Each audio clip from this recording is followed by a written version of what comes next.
وعلیکم السلام ورحمۃ اللہ وبرکاتہ۔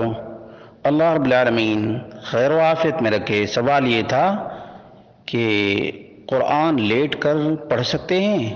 اس کا جواب یہ ہے کہ یہ بالکل جائز اور درست ہے، بالکل جائز اور درست ہے۔ کہتے ہیں لا حرج فی قراءۃ القرآن من المصحف والانسان مستلقی۔ قرآن کریم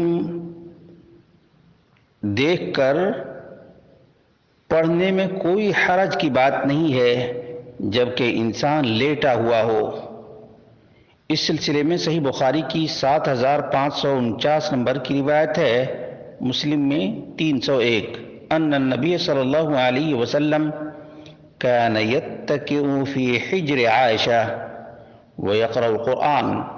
نبی اکرم صلی اللہ علیہ وسلم عائشہ رضی اللہ عنہا کے پہلو میں ٹیک لگائے ہوتے اور آپ قرآن بھی پڑھ رہے ہوتے۔ علامہ نووی اس سلسلے میں کہتے ہیں شرح صحیح مسلم فیہ جواز قراءۃ القرآن مضطجعا ومتکئا۔ اس حدیث میں اس بات کی دلیل ہے کہ قرآن لیٹ کر اور ٹیک لگا کر پڑھنے میں کوئی حرج نہیں ہے، بالکل جائز اور درست ہے۔ وقال الشیخ صالح الفوزان قراءۃ القرآن من المضطجع لا باس بها سواء كان مضطجعا على السرير او على الارض۔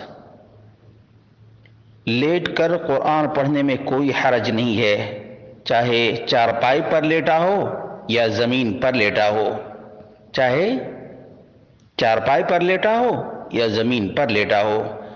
لا بأس بذلك، اس میں کوئی حرج نہیں ہے۔ فیتلو الانسان القرآن علی ای حال کان، انسان جس حال میں بھی رہے، چاہے کھڑا ہو، بیٹھا ہوا ہو، لیٹا ہوا ہو، ٹیک لگایا ہوا ہو، ان تمام حالتوں میں قرآن پڑھ سکتا ہے، قائما او قاعدا او مضطجعا، کھڑا ہو، بیٹھا ہو، لیٹا ہو، ٹیک لگایا ہو، بالکل پڑھنا جائز اور درست ہے۔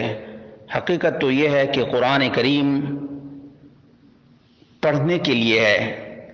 آج ہمارے گھروں میں جس طرح سے قرآن کریم کو طاقوں میں سجا کر رکھا جاتا ہے اور جزدانوں میں پیک کر دیا جاتا ہے اور اتنا اوپر رکھ دیا جاتا ہے کہ شاید وہاں تک پہنچ بھی نہ سکے، یہ طریقہ نہیں۔ طریقہ تو یہ ہے کہ قرآن کریم کی تلاوت ہر روز کی جائے اور اپنے گھروں کو قرآن کریم کی تلاوت سے معمور کیا جائے، گھر کا ماحول قرآنی بنایا جائے تاکہ ہمارے گھروں میں خیر و برکت آئے، اللہ کی رحمت کا نزول ہو اور تمام تر شر اور فتن سے ہمارے گھرانے محفوظ رہیں۔